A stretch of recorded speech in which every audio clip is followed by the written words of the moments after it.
예, 그 작년에 우리 문주 후속세대라는 이름으로 역사 특강을 오랜만에 마련했는데 저희가 한 30명에서 만 한 40명 올 줄 알고 저쪽 문과대학에 세미나실에서 했는데 100명이 왔어요. 그래서 이게 우리가 이제 분석을 하고 보니까 우리 뿌리의 회원분들의 그 역사에 대한 관심이 굉장히 많구나. 또 하나는 뿌리 회원만이 아니고 사실은 관련되는 문중분들도 뭐 그렇다고 해서 뭐 학교 아무데나 찾아갈 수도 없고 그래서 역사에 대한 관심이 많고 예전에는 이성모 교수님 계실 때 뭐 학당도 있어가지고 돈 내고 우리가 뭐 한 3달 가지고 이렇게 다 뭐 하기도 하고 그랬는데 그렇게 할 수는 없고 이 역사 특강을 하면서 우리 뿌리 회원님들의 지식을 함양시켜야 되겠는데 어떻게 할까 고민하다가 여기 보시면은 인문학 문화포럼 아카데미라고 되어 있잖아요.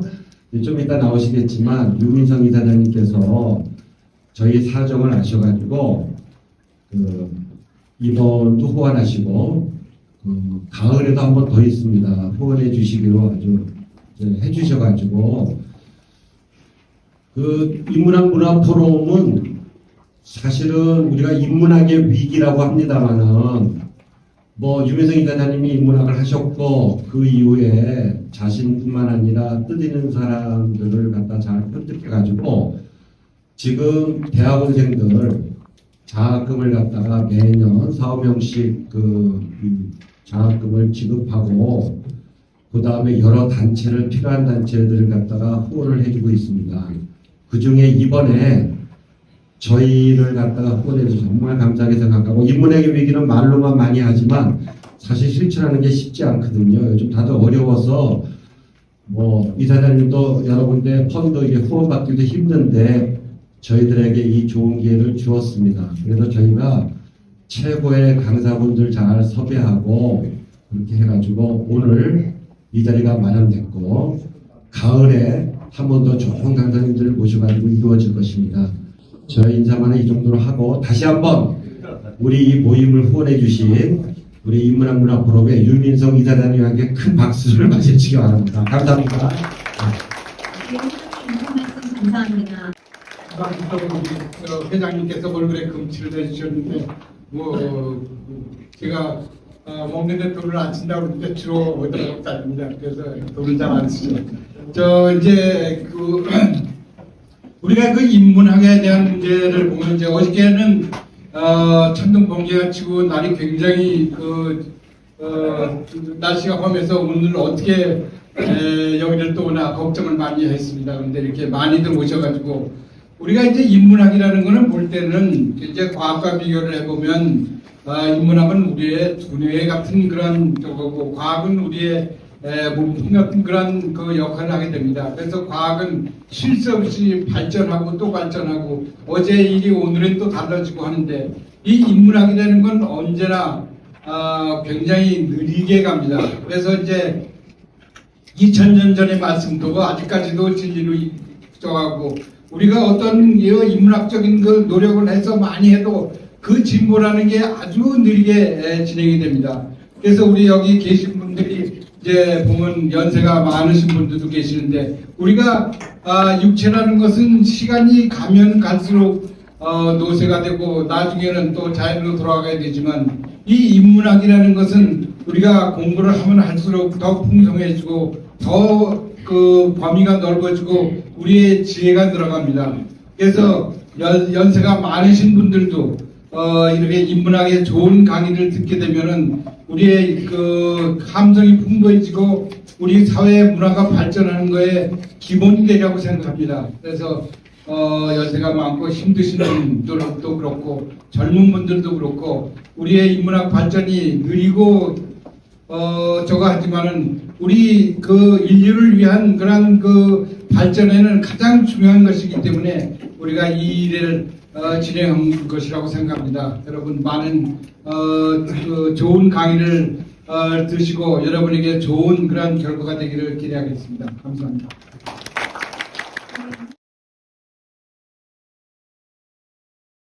이 사립학이 되고 이제 낙향을 하게 되고 특히 이들이 이제 영남 지역을 중심으로 하나의 정치 세력을 구성해요. 그래서 우리가 살림에서 살림파라고 하는데 그 뿌리가 되는 사람은 선산에서 후보학들을 쳤던 양길재, 그리고 이 양길재의 학문을 이뤘던 바로 이제 김종직의 그 아버지 김숙자라는 분이 있어요. 그래서 이 김숙자의 아들이었던 이 김종직이라는 분이 영남 지역에서 이런 학자들을, 그래서 선비의 숲이라는 뜻으로 살림이고, 그러다가 이제 본격적으로 성종 때 와서는 너무 중앙에 소위 말하는 훈구 세력만으로는 이렇게 뭔가 이렇게 정부 운영하기에 뭔가 이렇게 좀 부담된다. 그렇게 젊은, 요즘으로 치면 개혁 진보 세력도 한번 등장을 시키자 해서 김종직을 중심으로 해서 그 제자들이 소위 언관직, 사원부 사관원, 홍문관 이런 직책. 그래서 이런 직책에서는 주로 하는 임무가 왕을 비판하고 기울다는 그런 역할을 하죠. 그래서 우리 드라마나 영화 보시면 이 왕한테 어떤 소리 많이 하죠. 이 3사의 관원들이 아니되옵니다. 뭉쳐가요. 주시옵소서. 이런 소리 전부 들어요. 그런 역할을 하는 소위 엄관직의 표현이 되어 있었는데, 바로 요 큰 흐름으로 보면 정몽주와 길재의 학문과 사상을 잇는, 그러다가 이제 요 중앙 정부에서는 특히나 이 세조 시절에 이제 기후정난 1493년 10월 10일 세조가 일으킨 소위 뭐 쿠데타라면 쿠데타죠. 그래서 결과적으로 세조가 그때는 타겟이 누구냐 하면 김종서라는 거예요. 김종서를 제거를 하는 거죠. 그래서 우리 영화 간상 보셨나요? 보시면 수양대군 역할로 이정재로, 그리고 이제 그 김종서 역할로 백윤식 배우가 나왔고, 그때 컨셉을 동물을 등장시켜서 수양대군은 이리, 김종서 장군은 호랑이, 이런 식으로 나왔어요.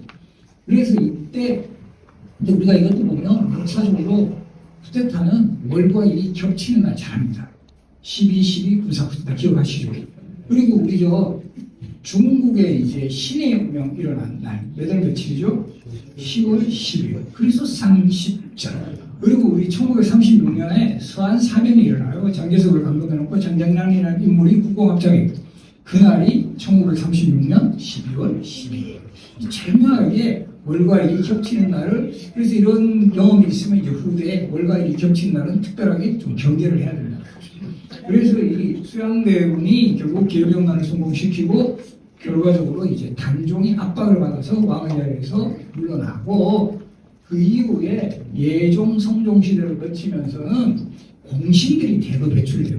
이들이 계속 주요 관직을 차지하고 대대로 그 권력을 세습을 하니 이런 세력을 고문인 두 세력에서 흥부파라고 하는데요. 이 흥부파가 부정적인 기능만 있는 게 아니고 조선 전기 특히 세조에서 성종에 이르는 시기 제도와 문물을 정비하는 데 있어서는 상당한 역할을 했다.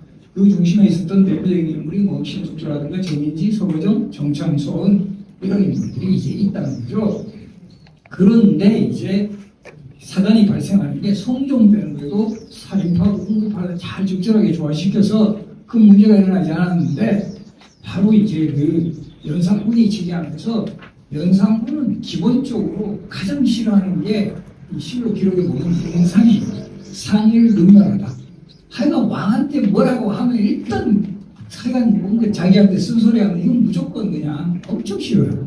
그래서 연산군 때 제일 먼저 하는 게 뭘까요? 경영을 해제해버립니다. 나한테 쓸데없이 가치를 들지 마. 언론 3사의 기능 다 축소해버려. 뭐 나한테 많이 되면 하여간 체질적으로 엄청 싫어요. 그런 시기에 바로 이제 1498년 무오사가 일어났는데, 1488년이 무오년에서 무오사라고 하는데 발단이 된 게 바로 사초문제. 우리가 보면 조선왕조실록은 왕이 돌아가시면 바로 이제 전왕의 실록을 기록을 하는데, 실록 기록을 위해서 사관들이 작성한 사초들을 모아서 최종적으로 실록에 넣을 것을 하는, 요즘은 편집 회의를 해요. 그런데 그 당시에 이 소위 그 실록을 편찬하는 책을 맡은 실록전 단상이 이국돈이라는 사람인데, 이국돈이라는 인물이 바로 이제 그 당시에 사관을 했던 김일손, 김종직의 제자예요. 근데 우리도 느낌 알잖아요. 아, 제가 나한테 뭐라고 쓰면 되게 나쁜 거 쓸 것 같다, 이런 느낌 오잖아요. 우리도 마찬가지예요. 지금도 조선일보 기자가 왔다 이러면 뭐라고 쓸 것 같고, 한겨레가 왔다 그러면 약간 그 느낌이 있잖아요. 그래서 이 김일성을 불러가지고, 야, 너 나한테 좀 나쁘게 쓴 거 다 좀 쓰지 말라, 너 없애라. 그럼 내가 너 앞으로 잘 보장해 주겠다. 근데 뭐 김일성 꽃가단 사립학자니까 거절을 하죠. 그러니까 이국돈이 유자광이라는 일부를 시켜가지고 이때는 자기가 실로 편집회의를 하니까 바로 이제 김일성이 쓴 사초들을 다 이제 한번 수집해가지고 이거 한번 점검해봐라 이렇게 된 거예요. 근데 정말 아니나 다를까 막 이국돈이 뭐 문제가 많은 뭐 뇌물 받은 이야기라든가 뭐 기생끼고 놀았다는 거 이런 게 막 있으니까 그걸로 문제 삼으면 자기가 다치잖아요. 그런데 이때 바로 이국돈의 유자광이 수집한 그 김일성의 사초 중에 바로 이 스승인 김종길이 쓴 조의제입니다. 이게 잘 읽어야 돼요. 의제를 조문하는 글. 우리가 보통 네 글자 뭐 이렇게 하면은 뭐 건국대학, 뭐 유신헌법, 뭐 이런 식으로 두 글자씩 끊어 이렇게 관례가 되는데 사실은 조의제, 의제를 조문하는 글. 뭐 대표적으로 홍길동전도 잘못 읽으면 홍길, 동전 이렇게 읽으면 안 되잖아요. 그런 것처럼 조의제, 의제를 조문하는 글. 이게 뭐냐면 의제라는 인물은 바로 이제 초나라 항우의 죽임을 당한 조카예요. 그러니까 누구하고 되게 닮아있죠? 어떤 캐릭터? 바로 수양대군하고 단종이가 대놓고 세조를 비판하지 못하니까 중국의 사례를 빗대가지고 세조의 불법적인 왕이참들을 비판한 글입니다.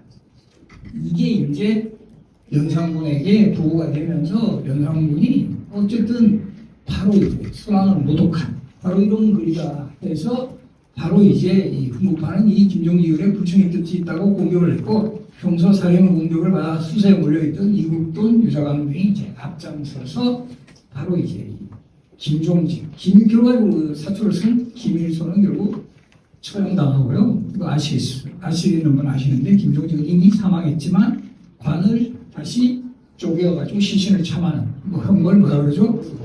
부관참시. 그래서 이 부관참시를 당하고 바로 이제 김일성 선생은 타경 선생이라고 하고요.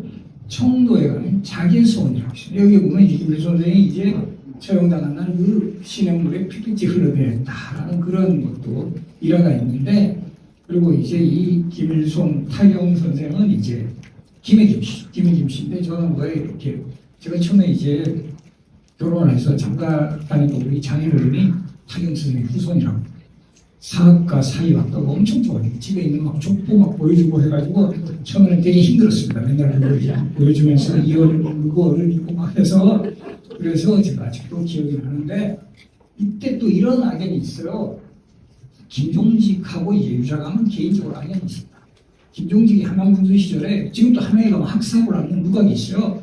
그 형편에 유자광이 글을 쓴 걸 보고 이거 철거해라. 이거 뭐 이게 남의 영모 사건 고변한 사람이잖아요. 이 간신글 이거 왜 올린다고 이거 없애라고 지시를 했고 이게 결과적으로는 이 유자광도 상당히 한을 품고 있다가 개인적으로는 김종직에 대한 복수를 했다. 이런 이야기도 열려실기수와 같은 기록에 전하고 있습니다. 그래서 이 연산군은 특히 언론 활동을 통해 자신을 비판하는 살인파 안 그래도 귀찮은 김에 그때 소위 말하는 김종직 라인을 대거 처형을 합니다. 그래서 김일성하고 검경군이 처형되고 청해창 최고군경 등은 유백기록을 오르고 이미 사망한 김종직은 부관참시다. 그러면서 김종직으로 구성된 영남사립파가 크게 몰락을 합니다. 이 사화를 1398년에 일어났다 해서 무호사라고 부릅니다. 그리고 이 연산군은 정말 뭐 푸근답게 조선의 네 번의 큰 사화 중에 두 번의 사화가 이제 연산군 때 일어나는데요.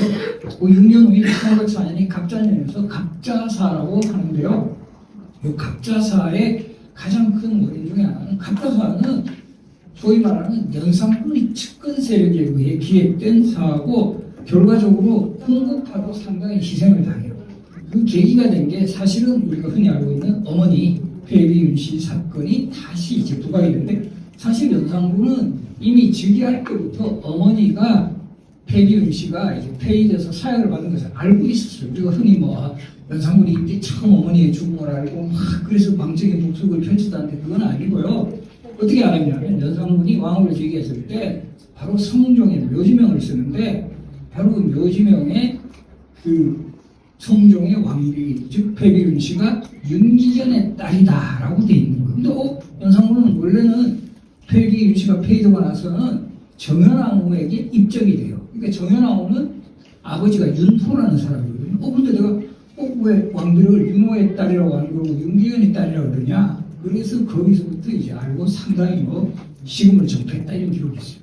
그렇게 이미 주기 때부터 알았는데 그러면 이때는 어떻게 됐냐면 바로 이 임상훈이라는 연산군의 측근이 해비윤씨 사건을 좀 더 이렇게 증폭시켜. 사실 그 계기가 된 거는 연산군이 술자리에서 이세자라는 사람이 실수로 이제 그 연산군에게 이렇게 그 술상이 엎어지면서 연산군이 이제 그러니까 술이 엎질러요. 연산군 술상에. 그러면서 이제 처음에는 연산군이 또 실수로 그럴 수 있지 이랬는데 그 다음에 저거를 왜 그 소위 말하는 대관들이 탄핵을 안 하냐. 제가 내 술상에 저렇게 엎질렀으면 그렇게 되면서 그때 또 마침 이세자가 연산군 그 패비윤 씨에게 사약을 가져왔다는 거예요. 가지고 왔는 것이. 그러니까 거기에서 더 이제 폭발하는 거죠. 이세자 저는 우리 어머니가 죽일 때 그때 바로 측근 세력인 임차훈이 요즘 표현으로 하면 그 블랙리스트 어머니의 죽음에 관계했던 그런 리스트를 본격적으로 제공을 했고 그래서 어머니의 죽음의 그 폐비 정청이라고 그래요. 그 회의에 참석했던 사람들 다 리스트 잡아가지고 받아서 이들에게 대해서 소위 말하는 그 처형을 한 그런 사를 우리가 갑자사라고 하고요.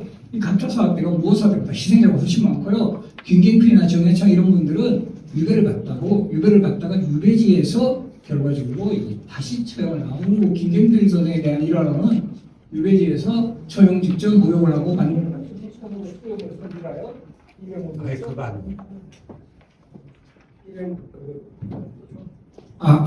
입에 물면서 이것까지 상처받을 수 없다 이런 일화가 있어요. 역사적으로 수염이 이제 또 상당히 뭔가 이렇게 화근이 된다 그럴까 이런 조치가 있는데 1970년에 무신난 아세요? 정중배가 일어날 때 하나의 기사가 됐던 게 바로 김부시가 아들 김건중이라는 분이 정중부의 수용을 하고 이 악영이 무신난하고도 연결이 되고요. 그리고 이제 우리 다 아시겠지만 또 이 요사례 그리고 이제 최익현 선생 같은 사람은 이제 소위 말하는 운동을 일으킬 때 결과적으로 이 신체 발부 수준 이런 식으로 해가지고 되게 특히 수영까지도 그 시대에는 되게 중요시 여겼던 이런 것이 김경필 선생님 대항한 사업 어디 있죠? 아시는 분? 김대구 달성의 도동소원 그리고 이제 정해창 선생님을 대항한 소원은 지금 저 함양의 남계소원 이 도동소원, 남계소원은 다 유네스코 세계유산 지금 한국의 소원 9곳이 유네스코 세계유산으로 지정이 되어 있는데 이런 대부분 영남 지역, 경상북도 지역 많죠. 소수소원, 병사소원, 도산소원, 경상남도에는 한양소원 있고 사실은 또 소원 정확히 약간 지역 안배를 했어요. 전라도에서는 유일하게 전라남도의 장성의 피랑소원이 지정됐고 그리고 전라북도에도 하나 지정이 됐죠. 정읍의 무성소원 그리고 저 논산의 도남소원까지 이렇게 유네스코 세계유산으로 지정이 되었고요.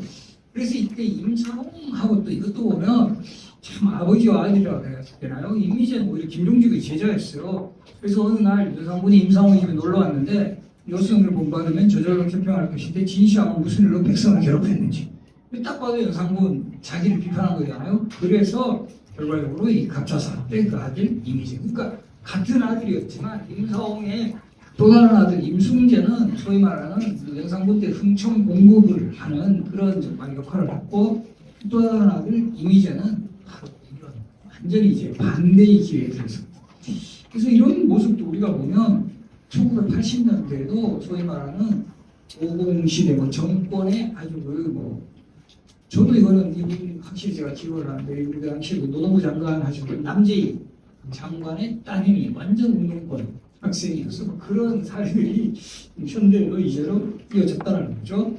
그래서 이 영상군은 이 독재 정치를 방어하기 위해서 관리들에게 실험패, 알을 상가하는 패를 차고 다니고 있는데 그 패가 여기 지금 한자 보이시죠? 입은 화해문이고 혀는 간다. 그래서 이건 뭐 섬찟하죠. 그리고 이 사무관대에다가 중성 두 글자 쓰게 해서 이제 자신이 이제 찾아올 때 연산군은 진짜 군대 사단장 해야 될 사람이 이게 왕을 했다는 거죠. 그리고 이제 그 사냥터를 확장을 해서 궁궐 인근의 민가들을 없애고 이거 뭐 너무 잘하시는 얘기인데 청사가 기생을 선발하는 사람들이 전국에 와서 운평, 이 기생 운평에서 승진하면 가흥청, 흥청 이렇게 돼요. 그러니까 이거를 그 시대 사람들도 조롱을 해서 뭐라 그러죠? 흥청, 망청. 그리고 흥청에서 일약 연산군의 후궁으로 정말 가장 총애를 받은 인물이 장목수.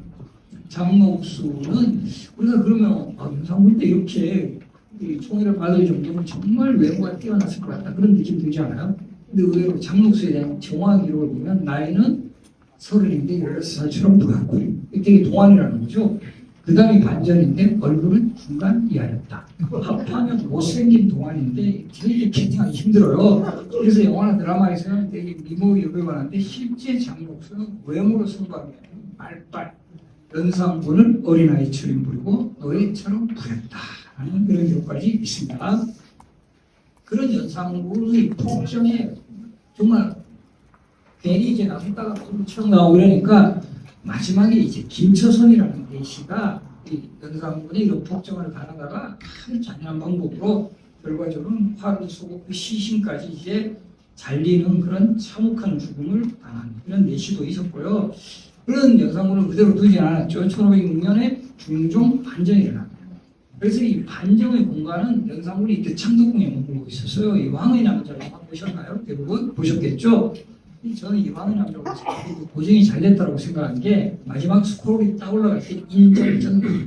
흔히 생각하면 조선전기 왕이 거치했던 궁궐은 경복궁으로 생각하시는데 경복궁이 아니라 이때는 연산군이 창덕궁에 거치했어요. 그래서 이 창덕궁에서 두 사람 공길이하고 장생이 쫙 줄타는데 반정들이 몰려오는 이 장면이 마지막 장면이고 그때 임정전이 촥 있는 장면이 보입니다. 그래서 이 중종 반정에 나서는 반정 초반의 정국은 반정을 주도하는 반정훈이 3인방이 박원종, 성희안, 우순종 뭐 이런 인물을 이야기를 하는데 이런 반정 공신들에게 상당히 위험했죠. 실제 은총은 왕이죠. 추대된 왕이니까 이들을 눈치를 보지 않을 수가 없었어요. 그런데 동종 10년을 조롱해서 이 반정의 3인방을 비롯한 사람들 다 사망을 합니다. 그러면서 이제 중종이 뭔가 자신의 정치를 해보겠다라는 그런 의지가 있었을 때 중종을 눈에 본 사람이 바로 조광조였어요. 그래서 이 조광조는 사실은 용남 살인파가 아니죠. 서울 출신인데 이게 정말 그때 무어사 때 이 김갱필이라는 인물, 김갱필이 바로 이제 평안도 희천에 유배를 갔어요. 그리고 이제 이때 조광조 아버지 조원강이라는 인물이 어천 지역 찰방을 했어요. 요즘으로 치면 역자. 희천하고 어천은 가까워요. 그러니까 그 아버지도 김갱필의 명성을 아니까 야 이렇게 좋은 기회다. 우리 동네에 이런 훌륭하신 분이 유배를 왔으니까 거기서 학문을 배워라.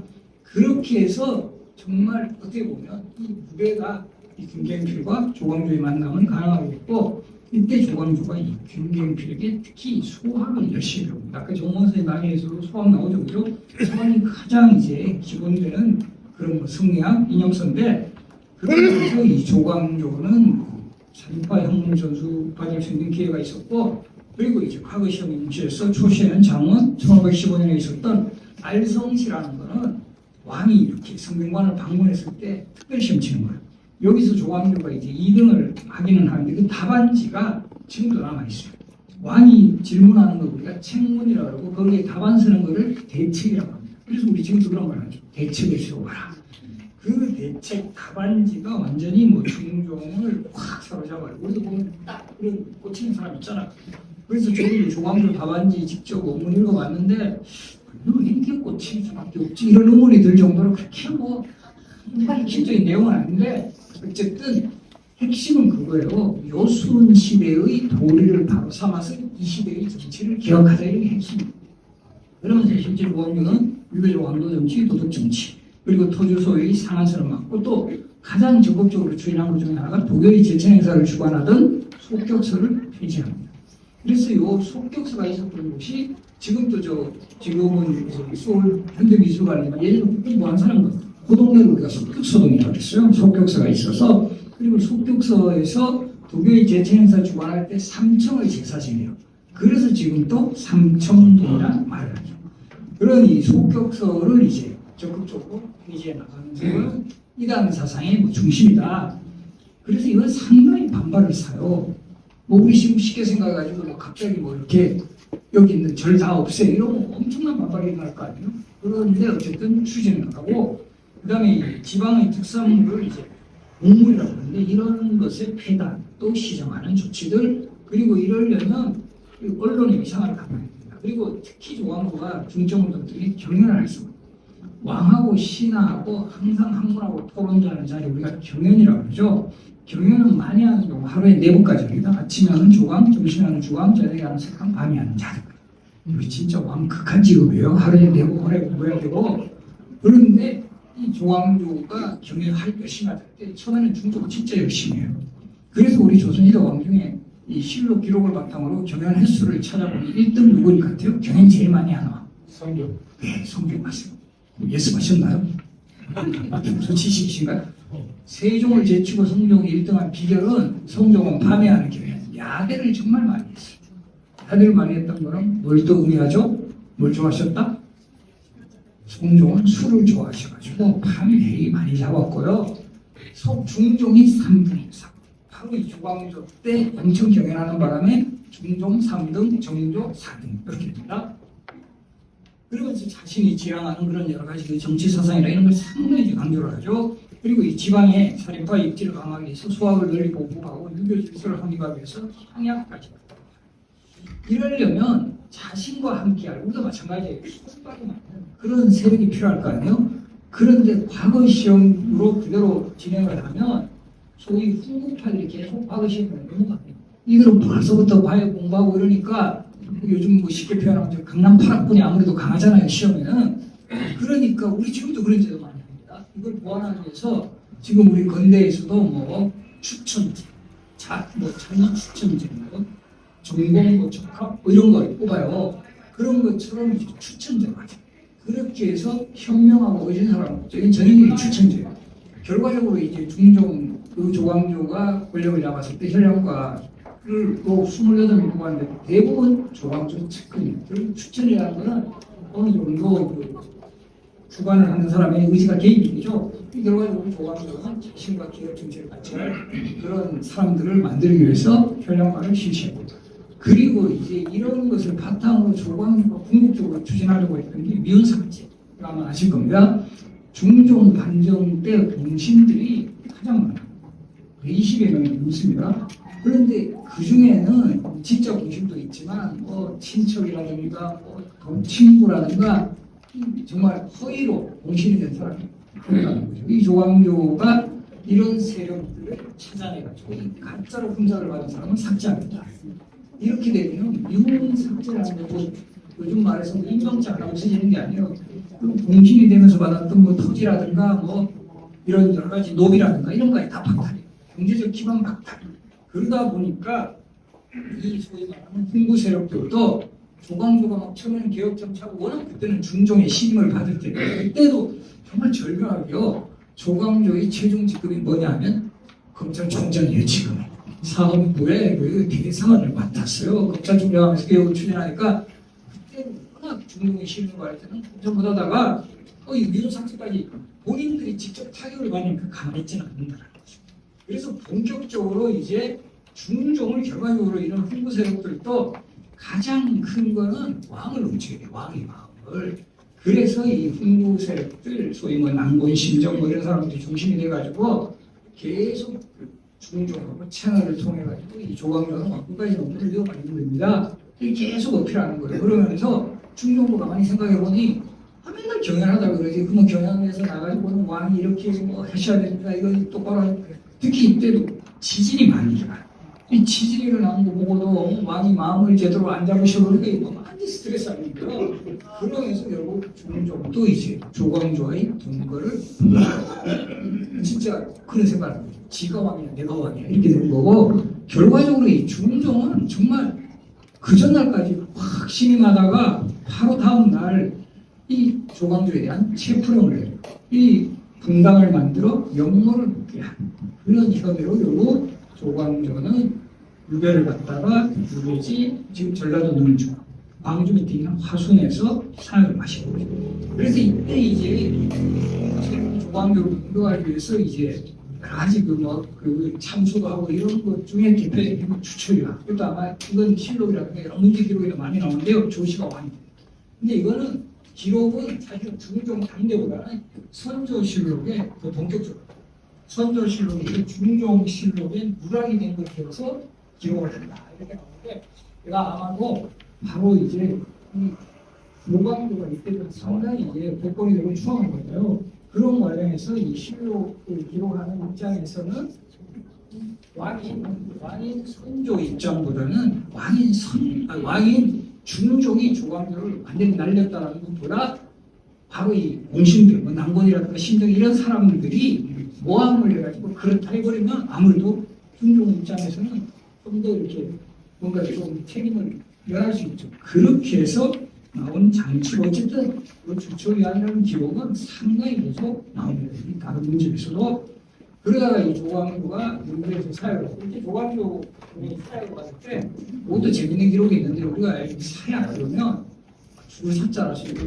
원샷 원킬인가 이렇게 생각하시잖아요. 우리 드라마 보시면 한 사발 하시고 바로 피 타고 돌아가시는데 사실은 비상성분이 들어가지만 원샷 원킬이 잘 없어요. 몸에 잘 받는 분도 계셔. 안 돌아가시고 조광조는 여러 번 마셔요. 그렇게 해서 결국 그 생을 마감을 하는데요. 사실 끝까지 안 돌아가시는 분도 있어요. 사례가. 어떡할까요? 사약 계속 마셔도 안 돌아가셔.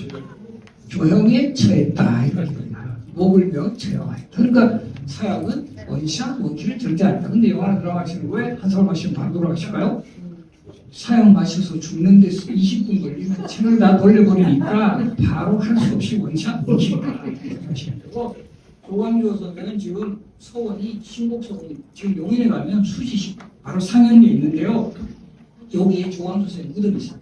조광조 선생 무덤은 바로 이제 이곳이 원래 용인에 계속 대대로 나오던 무덤 집안 무덤이 있어서 용인으로 이제 무덤이 이제 있고 그리고 용인을 대표하는 또 인물이 누굴까요? 무덤이 있는 인물 홍문주 선생, 포은 선생. 그래서 이 항상 용인에 가시면 포은 아트홀, 뭐 신공의 조광조 선생하고 정몽주 선생 되게 기억을 하는데 정몽주 선생은 원래 고향이 영천이죠. 개선에서 비석당합니다. 맞죠? 그렇게 해서 원래 고향이 영천으로 무덤을 이자 옮기는 과정에서 무덤으로 가는 과정에서 이 지금의 용인 부근에서 이 만장이 있잖아요. 우리가 시신을 답하는 만장이 지금 그 무덤 근처에 떨어졌다는 거죠. 그래서 하늘의 뜻이다 해서 그래서 용인의 무덤을 조성한 그런 사례. 제가 판단하기에 아마 그 만장 이렇게 무덤 시신 이렇게 메고 가시는 분들이 잘 됐다고 생각했을 수도 있어요. 힘들어 죽겠는데 잘 됐다 해가지고 여기에 그냥 붙자 해가지고 그래서 지금 용인에 연고가 없었지만 용인에 무덤이 조성이 되고 그리고 지금 부원 선생 무덤 옆에는 그 사이 저헌 이석경 선생 무덤이 그 옆에 또 있습니다. 그리고 이제 이것도 바로 증명이 되는데요. 사역이 원샷 원킬이었으면 조광조 선생이 시도 못 지었을 거예요. 그러니까 텀이 있는 과정에서 마지막에 남긴 시가 지금까지도 전해지는데 임금을 원처럼 살아가고 나라 걱정을 내 집 걱정하던 타령하라. 밝은 해가 이 세상을 내려다보니 나를 부르고 나오니.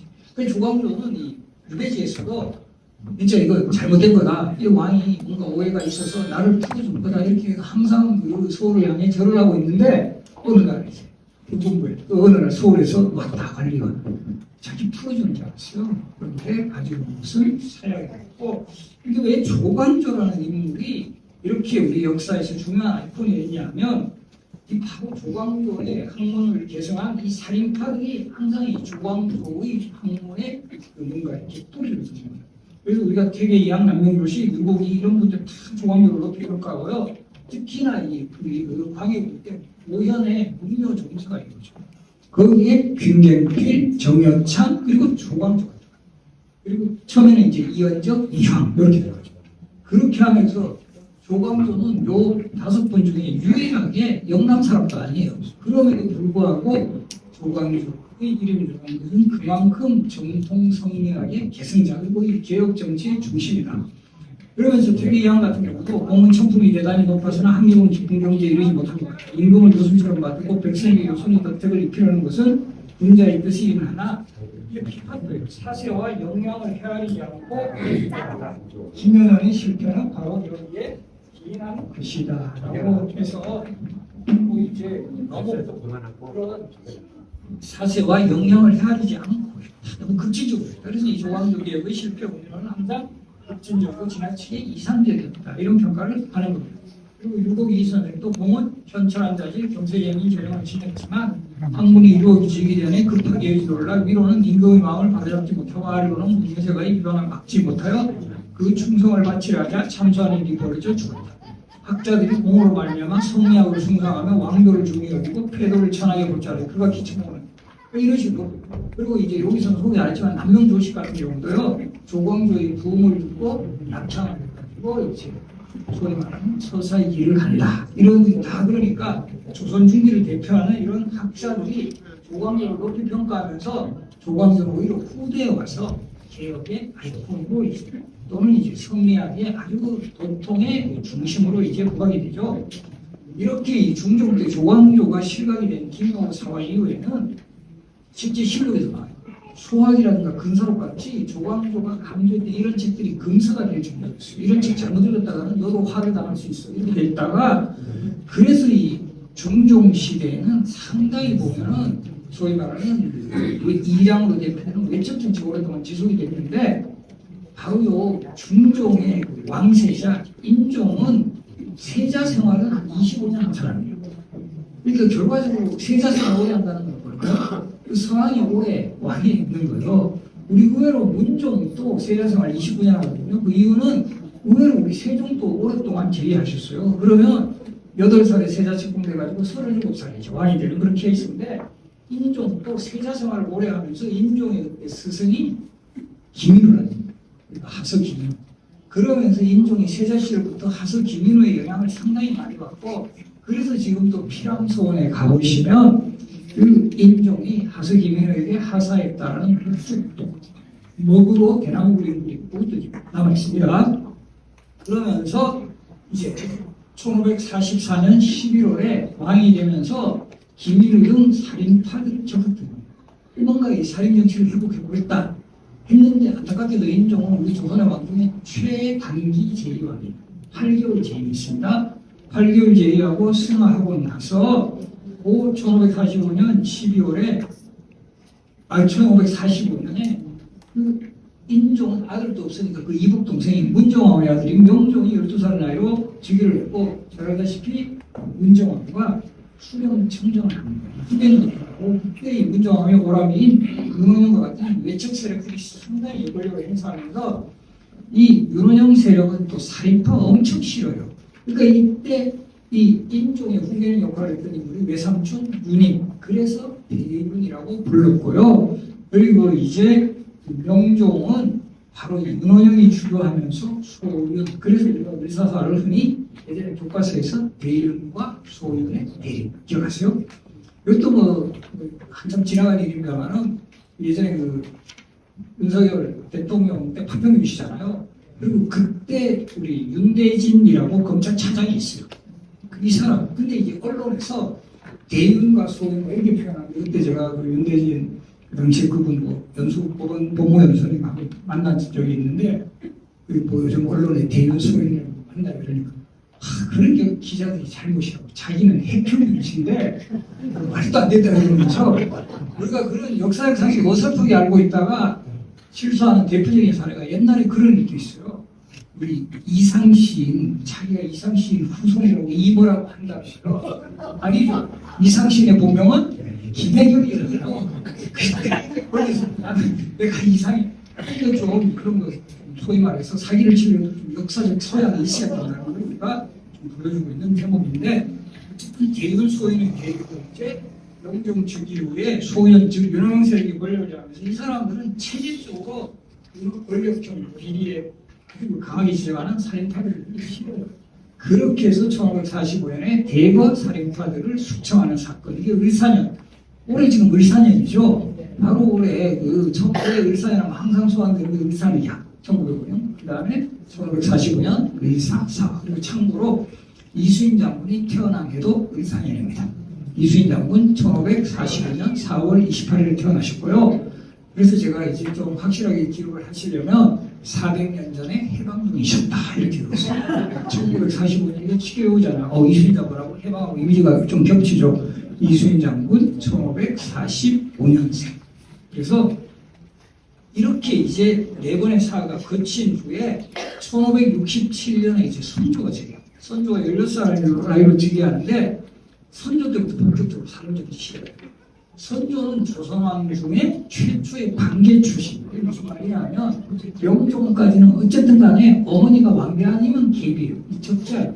그런데 이 명종의 아들 순례세자가 요절하는 바람에 왕위를 예상할 적자가 없으니까 소위 말하는 반계. 선조는 아버지가 덕궁명군이라고 하고요. 어머니 그 덕궁군의 어머니가 장민한 씨, 중종의 후궁이었어요. 그래서 결과적으로 왕실의 계보를 보면 반계 출신으로 최초로 하니까 자신의 그런 컴플렉스도 있고 하니까 새로운 시대를 만들려면 이제 외척 시대를 종식하고 뭔가 살인 정치 시대를 열겠다 이렇게 판단을 하는 거예요. 그래서 지금 조선의 왕위 계승은 선조의 후예들이 다 이어져요. 그래서 저는 이게 진짜 무덤지 안 써서 그렇다라는 생각을 할 수밖에 없는데 지금 창빈아 씨 아까 말했죠. 선조의 할머니 무덤 어디 있을까요? 혹시 아시는 분? 그렇죠. 공동묘지 생기기 전에 거기 딱 자리 잡고 있었던 거예요. 창빈아 씨가. 이게 뭐가 있는 거 아니에요? 그 약발 때문인지 선조의 후예들이 지금 창빈아 씨고요. 그것도 무덤 되게 좋은 데 있어요. 박정희 대통령 묘역하고 김대중 대통령 묘역하고 딱 차에 있어요. 그래서 이게 정말 무덤을 잤어요. 그래서 저는 개인적으로 이거로 한번 영화 만들 수도 있다. 그렇잖아요? 그래서 본격적으로 살인정치 시대가 열리니까 앞에서 말씀드렸지만 이제까지는 결과적으로 군부세로 중심으로 권력이 운영이 되니까 그렇게 경쟁력이 세지 않아요. 근데 살인들이 본격적으로 정치에 참여하게 되니까 이제 당파를 소위 말하는 강경의 시대가 시작이 되고요. 제가 이제 강경을 따로 이렇게 만들었는데요.